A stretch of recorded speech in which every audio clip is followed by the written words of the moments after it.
Back in the 1840s, during the Mexican-American War, something happened that the history books in America don't really like to talk about. It's the story of the San Patricios, or the St. Patrick's Battalion.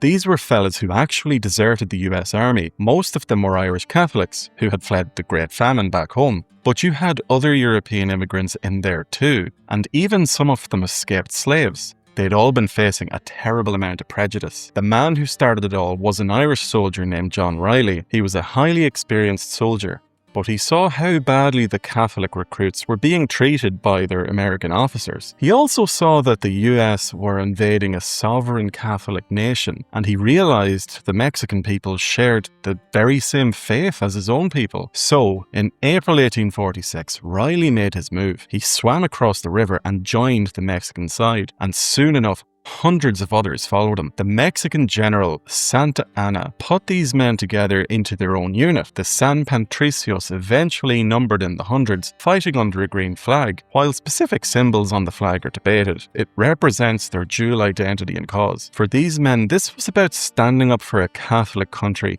facing a Protestant invasion. Now, these men were no amateurs. They were brilliant artillery gunners, and they fought incredibly hard for Mexico. They caused massive damage to the US Army at Monterrey and Buena Vista. But their most famous stand, well, that happened at the Battle of Churubusco in August of 1847. The Mexican army had to fall back to an old convent just outside Mexican City to stop the American advance. The San Patricios were put on the left flank. The Americans had over 8,000 men heading their way, while the defenders had less than half that number. But when the assault started, the San Patricios fired with such accuracy that they stopped the Americans in their track. Years later, Ulysses S. Grant actually said it was the toughest battle they fought in the whole Valley of Mexico. But things turned bad. The fighting was so heavy that the cannons started to melt from the heat, and eventually the men ran completely out of ammunition. Seeing that the battle was lost, the Mexican officers tried to surrender. They raised a white flag, but the San Patricios tore it straight down. They knew exactly what was waiting for them if they got caught.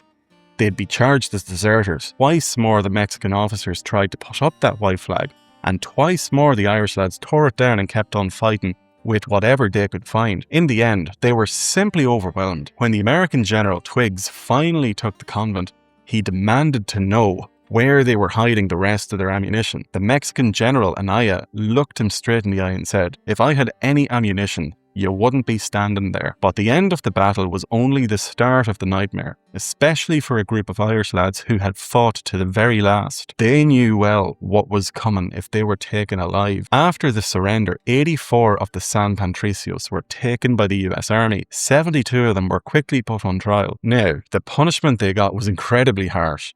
And to be honest, it actually broke the Americans' own military laws. It came down to a matter of timing. Specifically, when they had deserted, 50 of the men had joined the Mexican side after the war was officially declared. While wartime desertion could carry severe penalties, including execution, the San Patricios who were hanged faced a punishment often reserved for espionage. The Americans' decision to hang them rather than just use a firing squad, as was common for deserters, was seen by many as an exceptionally harsh measure intended to make an example. Out of 9,000 men who deserted the US Army during that war, the San Patricios were the only ones who were hanged. Because John Riley and some of the other lads had left before the war actually started, they couldn't legally be hanged, but the army made sure they suffered anyway. They broke their own rules again by combining 3 different punishments. They whipped the men, they branded them, and they sentenced them to hard labour as well. No other deserters were treated with that kind of cruelty. The whipping was brutal. Riley and the others were tied to posts and given 50 lashes each with a heavy whip. Right after that, they branded them on the cheek with the letter D for deserter. They actually botched Riley's brand as well, so the poor fella had to stand there and take the hot iron a second time. After that, they had to wear heavy iron collars around their necks while doing hard labour for the rest of the war. For the 50 men sentenced to death, the executions represented a significant and grim event in United States military history, and it was one of the largest mass executions ever. To really drive the point home to the locals, They spread the hangings out over 3 days in different places. On the 10th of September, 16 men were hanged at San Anel. One of them was a fella named Patrick Dalton. The executioners got the drop wrong as well, and the poor man ended up slowly choking to death. The next day, 4 more men were hanged at Mishcoac. But the final 30 men faced something even more cruel. On the 13th of September, during the Battle of Chapultepec, these men were forced to stand on the gallows with nooses around their necks for hours while the fighting went on. The American commander timed it so they would only hang the very second the US flag was raised over the Mexican castle. Now, sorry to interrupt the video here. I just want to give the channel shop another shout out here, and a quick reminder that I've got a 10% discount going off all products until the end of June. So have a look whenever you can. A fair few of the graphics in this video as well, my father had drawn up when he was working on this project a few months ago. One of the designs I have put up on a t-shirt here as well, so you can have a look at it. It's available on the shop as well for a limited amount of time, so if you want to support the channel a little bit more, go on and grab one for yourself. But anyway, I won't stall the video anymore. Thanks a million for listening, and we'll just get right back to it. The man in charge of the executions was a Colonel William Harney, a notoriously brutal fella. Even on the scaffold, the Irish lads didn't show him any fear. They actually taunted him as well from the platform. Harney's cruelty was unbelievable. There was one young lad called Francis O'Connor who was actually dying after having both of his legs amputated the day before. The army doctor begged for mercy, but Harney wouldn't hear any of it. He wanted his exact number of 30 executions, so he had the dying man dragged out, propped up on the noose anyway. At 9:30 as the American flag went up, the wagons were pulled away and all 30 men were hanged. The lads who survived were kept locked up until the war ended in 1848. After that, the US government spent decades trying to sweep the whole thing under the rug. They wanted to hide the fact that so many of their own men had deserted, but Mexico didn't forget them. They actually kept the remaining San Patricios in their army for a while to help fight off bandits, before finally disbanding the unit. It's worth mentioning here that in the run-up to the American Civil War, around this time, Abraham Lincoln strongly opposed the Mexican-American War, viewing it as an immoral, unnecessary and unconstitutional act of aggression by then-President James K. Polk. As a US congressman, Lincoln challenged the justification for this war, and hopefully I got the point across a little bit earlier. A lot of the prejudice the Catholic soldiers faced was because of mainly Protestant, Anglo-biased American officers. It's a common theme of segregation that spanned centuries across the Western world. But while it seemed like official American history tried to erase them, Irish and Mexican folklore kept things in memory. For people like us, songs and stories are how we pass down our history. It's how we remember the hard times and tell our own side of the story. Today, folk singers are still using traditional ballads to tell people what these men did and why they did it. In just over a year that I've been doing these videos, this just keeps popping up. It just really goes to show how powerful folk songs truly are. There's also a brilliant song by an American folk singer named David Roberts, simply called St. Patrick's Battalion. He writes it from the point of view of one of the soldiers, using the classic beat of an old Irish rebel song to tell the whole story. The Democrats, also known to their supporters way back as the Party of the White Man, and the one that would ultimately support the Confederacy in the American Civil War, had been voted into power. The propaganda of the time to support the invasion of Mexico, it was destiny of the United States to grow, the Mexicans weren't doing much with their land anyway, there were too many Catholics there, doesn't hold up well over time, and did not even hold up well back in 1846 either, for many. The song explains exactly why these men walked away from the American army. They saw the terrible things being done to the local Mexican people, who shared their Catholic faith. In the song, he sings about seeing the mistake he made, being part of a conquering army with no morals at all. He sings about looking at these poor, dying Catholics and deciding to stand up with 200 other Irishmen. The ballad acts as like a diary of the war, naming the battles fought, places like Matamoros, Monterrey and Cerro Gordo. It also captures the sheer hopelessness of that final stand at Churubusco, where they were completely overwhelmed by the heavy American artillery. What's really important is how the song links their fight in Mexico to the struggles back home in Ireland. There is a line where he says it was just 50 years after Wolfe Tone, 5,000 miles away. Wolfe Tone was a leader in the Great Irish Rebellion of 1798. By saying that, the song shows that the San Patricios weren't just troublemakers. They were part of a long history of Irish people fighting against empires wherever they found them. Another group, a Celtic band called the Elders, have their own song about the battalion. They focused on the starvation back home during the famine and how these desperate lads were basically snatched up the second they arrived in America. There is a line in the song about General Taylor buying soldiers straight out of the ship's hold. And interestingly, what was covered in a video I did recently, which you should check out, about Jimmy McKeown, how his parents fled the famine and he grew up in the New York slums. And then fast forward to when he was a teenager, he was thrown into the United States Civil War. So there definitely is an essence of truth there. So go on and give it a look, because it really does give another perspective on these events. But anyway, back to that song by the Elders. They also sing about the anti-Catholic bigotry that drove the boys away. Lads who had come all the way from places like Cork, Kerry and Tyrone, they were looked down on as lesser men because they were Catholic. And the song points out how the American government tried to erase them from history. Moving on from that then, you've got Charlie O'Brien, an Irish folk singer who recorded a song called Na San Patricios. Charlie's song is sung in Irish, reflecting the deep cultural connection of the San Patricios to Ireland. But a side note there, while it's often thought that many of the men in San Patricio spoke Irish,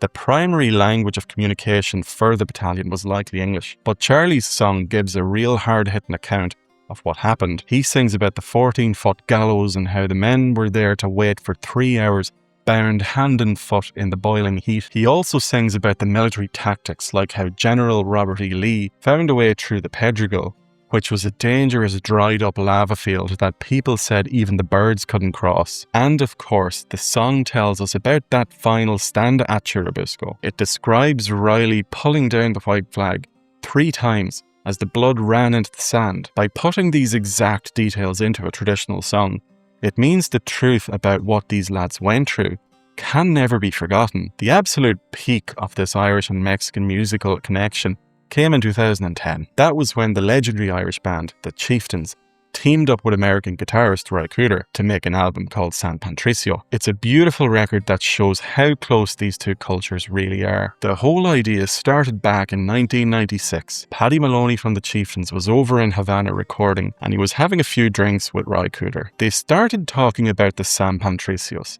and Paddy was completely shocked that he'd never heard of them before. He couldn't believe that this massive part of our history had been left out of the school books back home. Ry told him that they had to make an album about it, though it ended up taking them over 10 years to actually get it finished. When it finally came out, it was like a musical documentary. They mixed traditional Mexican styles like mariachi and norteño with old reels and sad laments. They recorded it all over the place in Dublin, California, and Mexico itself.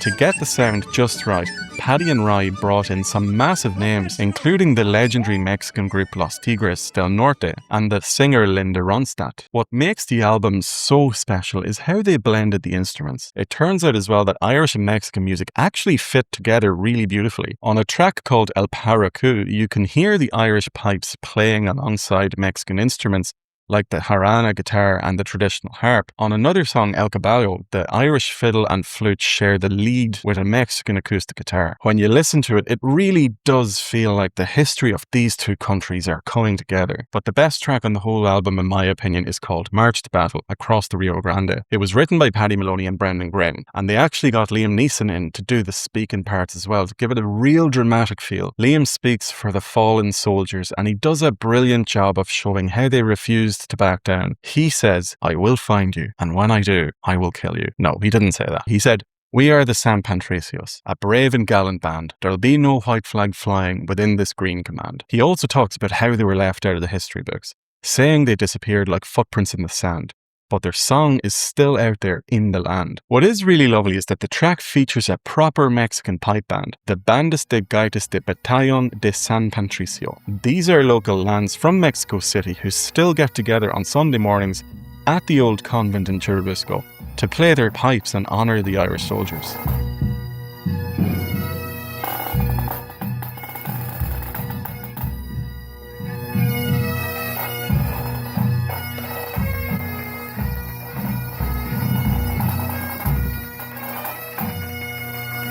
The rest of the album has some other great viewpoints too. Ry Cooder wrote a song called The Sands of Mexico, which is all about a soldier deciding to walk away from a war he didn't believe in. And Linda Ronstadt also sang a beautiful old Mexican song she learned from her grandparents. With this record, the Chieftains and Ry Cooder basically built a lasting musical monument to these men, and this connection between Irish and Mexican music isn't made up. It's based on real history. When the Irish immigrants fled the famine in the 19th century, they brought their own music and dances with them. Those sounds mixed in with the local Mexican traditions, leaving a mark that you can still hear in the folk music of both countries today. The best way to see how European music shaped Mexican tunes is to look at the polka. The polka originally came from Bohemia back in the 1830s, and it had this fast, bouncy beat. It's that famous 2/4 time signature.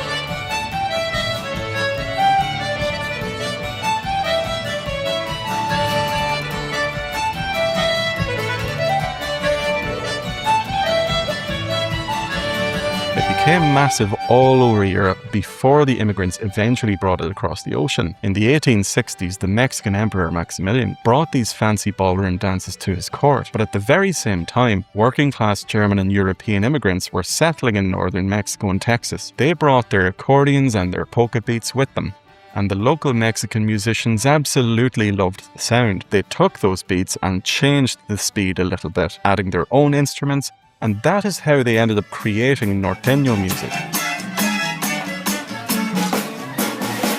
Now, the Irish lads already had a massive love for the polka back home. If you go down to the Slieve Lucre region, for example, around Cork and Kerry, the polka was king, and it was always played for the local set dances. So when the Irish lads arrived in Mexico, they heard that same bouncy rhythm and they felt right at home. It is the very same story with our traditional jigs. A proper Irish jig is played in 6/8 time, as we know.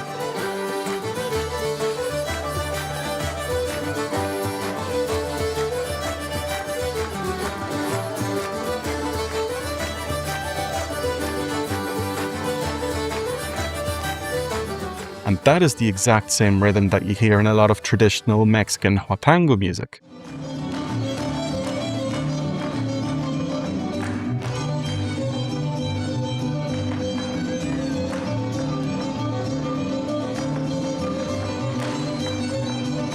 There is a group called the Sones de Mexico Ensemble, and they show off this brilliantly. They play a Mexican tune called Jarabe de Rio Verde and slide it right into the Irish washerwoman, without missing a single beat. The rhythm is exactly the same, so the two tunes just blend beautifully together. All in all, for a lot of these songs, I have a collection of links in the description of this video where you can listen to the full songs from actual artists. It's better to listen to them directly and support them there via their official channels. They keep our history alive when others try to sweep it under the rug, and the story of the San Patricios is still going strong today, kept alive by two musical cultures that share the very same history of leaving home and fighting to survive.